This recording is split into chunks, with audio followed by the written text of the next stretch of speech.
Massachusetts and New York City, because they did have to get elected, getting, in North Korea. They had to get legislation through the Soviet Politburo. So that's as bad as they're ever going to be. As I wrote in the column last week, I think Huckabee is less conservative than Romney or Giuliani. Thompson I don't trust, because both of them come from much more patriotic, sane, normal person type states than Massachusetts or New York City.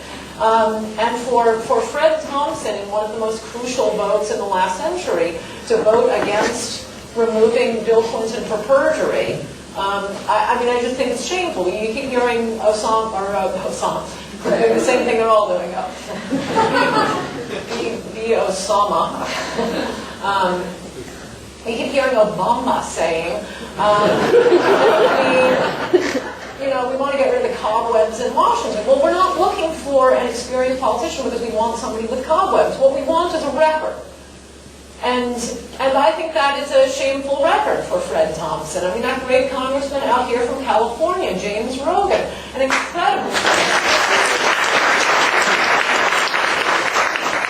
impressive Republican. He was one of the House managers of, I just remembered the students here were all in kindergarten when Clinton was impeached. We impeached that guy. One of the House managers was James Rogan, fantastic Republican. He lost his seat over managing the impeachment. Now that is a brave man. He did the right thing and lost the seat over it. And Fred Thompson, with calls from Tennessee, as has been reported, overwhelmingly in favor of removing President Clinton, and Thompson votes no on one of the counts. I think that is what the polite word is. Okay, well, I can't think of a very bad thing to do. Whereas Giuliani and Romney, I don't know as much about Romney, and maybe I'm just talking to very hardcore conservatives not willing to make compromises in Massachusetts. A lot of them were not very happy with Romney. I can tell you right-wingers in New York City love Rudy Giuliani. He's got to give us something on abortion.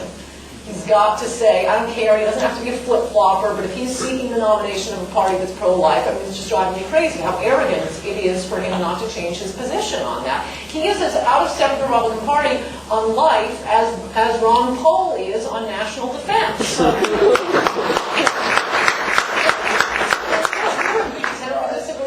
I disagree with that nice young Republican on illegal immigration. I disagree with my own president on illegal immigration. We're a Big Ten. We have lots of disagreements. But the three irreducible minimum principles of being a Republican are national defense, smaller government, and life. And Giuliani doesn't have to be taunted by Alan Combs, oh, you're flip-flopping. He can just say, fine, I'm not flip-flopping, but I'm seeking the nomination of a party that's pro-life. I promise to govern as a pro-lifer. Fine, that's all we need. But for what he did in New York, he did a lot of really conservative stuff in New York.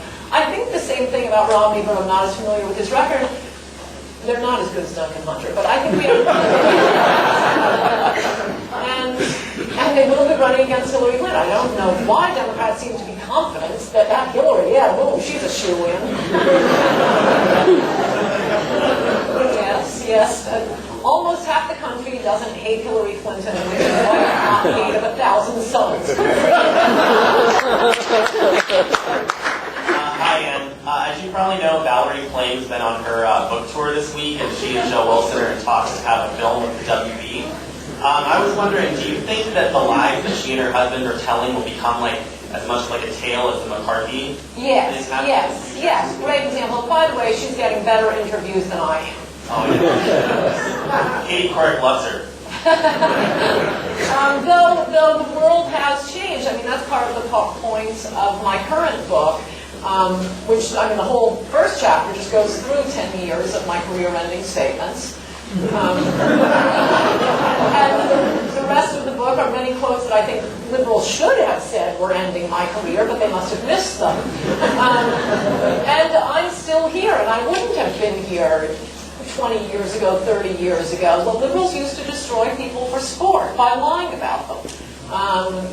By spreading massive lies, and even with the internet and wee little Fox News and talk radio. half the time, like these Tulane Republicans not knowing how to spell my name, or the idea that I say outrageous things, and one Republican asked here tonight, I do not say outrageous things, they lie about what I said. Well, they're kind of outrageous. But it's a totally new world, and I don't expect Washington Republicans to be able to, we can't teach old Republicans new tricks, but I can teach young college Republicans it's so much easier to attack these people now. You don't have to fear that you'll be destroyed like Richard Nixon, like Joe McCarthy, like Judge Bork, like Dan Quayle, like to some extent Newt Gingrich. It is a new world. And if I'm still selling books, it's a new world.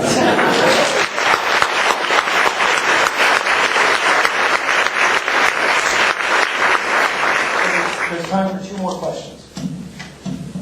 Mr. Coulter, thank you very much for coming.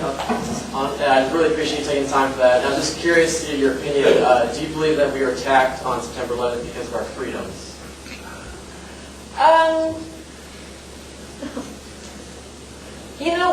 don't know. Like I said, I don't want to try to understand them. What I know is they've been attacking us. Well, they've probably been hating us for a long time. They used to just hate us from their little caves. And then Jimmy Carter gave Islamic craziness its first real foothold in the Middle East by allowing the Shah to be toppled.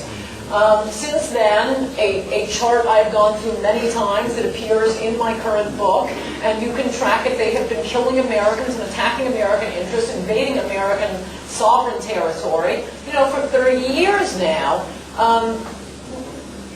What drives them is somewhat beyond me. I mean, at least the communists, they were offering, the proletariat of the world, oh, you will have a say, you will have a better life. What is Islam offering people?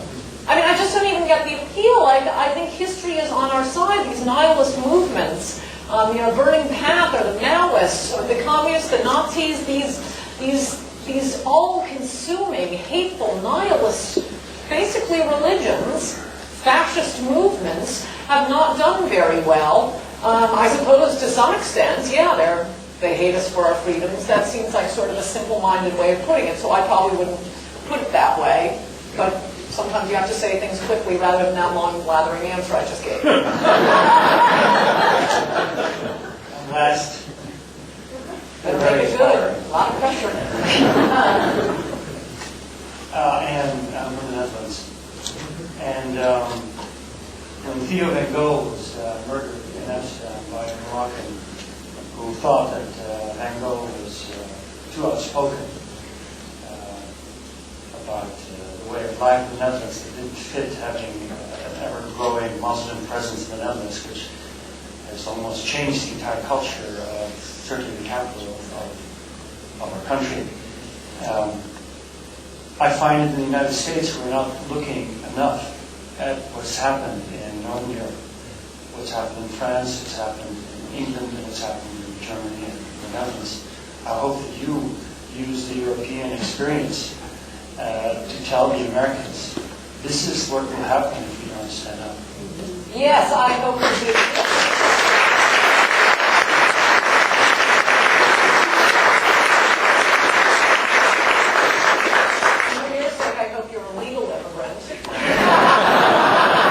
Become a citizen in 2 weeks. It